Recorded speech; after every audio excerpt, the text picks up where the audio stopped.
নমস্কার, আমি নূপুর আবার চলে এসেছি আপনাদের সামনে একটি রেসিপি নিয়ে।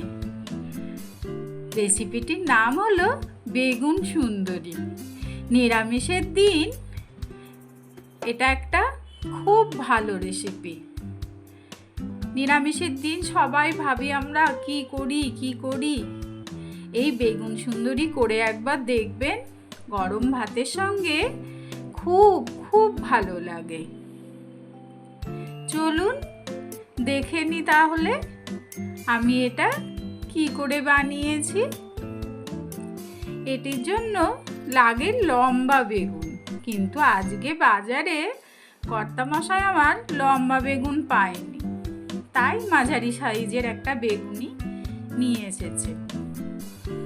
আমরা তো দুইজন, ওই জন্য একটা বেগুনেই হয়ে গেছে।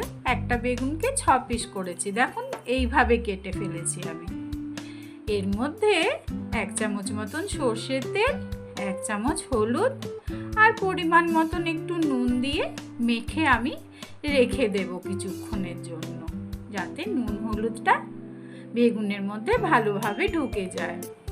চলুন এটাকে রেখে দিয়ে আমি মশলাটা বানিয়ে নিই। হলুদ আর কালো সর্ষের মিশ্রণ আমি 1 চামচ মতন নিয়েছি, আর 2 চামচ মতন পোস্ত নিলাম, নিয়ে একটা শুকনো লঙ্কা নিলাম। এটাকে আমি ভালো করে গুঁড়িয়ে নেব। আপনারা চাইলে কাঁচা লঙ্কাও নিতে পারেন। আর 4 চামচ মতন টক দই নিয়ে আমি একটা সুন্দর পেস্ট বানিয়ে নিলাম। কড়াই বসিয়ে দিয়েছি, কড়াইয়ে 2 চামচ মতন সর্ষের তেল। এই রান্নাটা পুরোটাই সর্ষের তেলে হবে। সর্ষের তেলের গন্ধটা এই রান্নার সাথে খুব ভালো লাগে। তারপরে আমি বেগুনগুলো ভেজে নেব হালকা আঁচে, যাতে ভিতরটাও সিদ্ধ হয়ে যায় আর বেগুনটাও না ভাঙে। বেশ লাল লাল করে সুন্দর করে আমি ভেজে নেব। দেখুন এবার আমার মোটামুটি বেগুন ভাজা হয়ে গেছে। বেগুনগুলো আমি একটা একটা করে তুলে নিলাম। বেগুনগুলো তুলে নিয়ে আমি ওই তেলে একটু কালো জিরে আর শুকনো লঙ্কা ফোড়ন দিয়ে নেব। ফোড়নটা ভালো করে হয়ে গেলে, সুন্দর গন্ধ উঠলে ওর মধ্যে আমি সর্ষে পোস্ত আর টক দইয়ের মিশ্রণটা দিয়ে দিলাম। দিয়ে মিক্সি ধোয়া জলটাও একটু দিয়ে দিলাম। দিয়ে ভালো করে নেড়ে চেড়ে ওর মধ্যে আমি পরিমাণ মতো নুন আর হলুদ, রঙের জন্য 1 চামচ মতন কাশ্মীরি লঙ্কার গুঁড়ো দিয়ে দিলাম। দিয়ে ভালো করে নেড়ে নিলাম। দেখুন নেড়ে নিতে হবে যতক্ষণ না মশলাটা থেকে তেল ছেড়ে দিচ্ছে। নেড়ে নিয়েছি 2 মিনিট মতন, তেল ছেড়ে দিয়েছে। আমি এরপরে দিয়ে দেবো 1 চামচ মতন চিনি। স্বাদ যে যেমন বোঝেন, তবে নিরামিষ রান্নায় একটু চিনি দিলে স্বাদটা ভালোই হয়। এরপরে হয়ে গেছে মশলাটা কষানো আমার।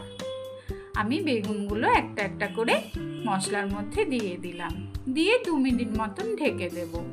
দেখুন মোটামুটি হয়ে গেছে আমার বেগুন সুন্দরী। কি সুন্দর দেখতে হয়েছে না?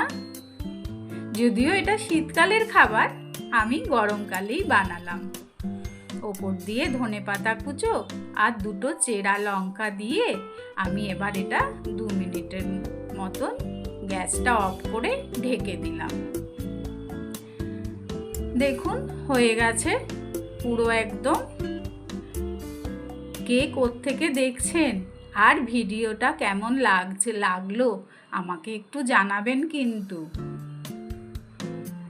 আপনারা যদি ফেসবুক থেকে দেখে থাকেন তাহলে লাইক কমেন্ট শেয়ার করে দেবেন। আর ইউটিউব থেকে দেখলে আমার ছোট্ট চ্যানেলটিকে সাবস্ক্রাইব করে দেওয়ার অনুরোধ রইল। আবার দেখা হবে আপনাদের সাথে নতুন একটা রেসিপি নিয়ে।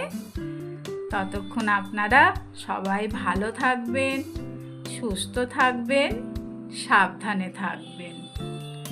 নমস্কার।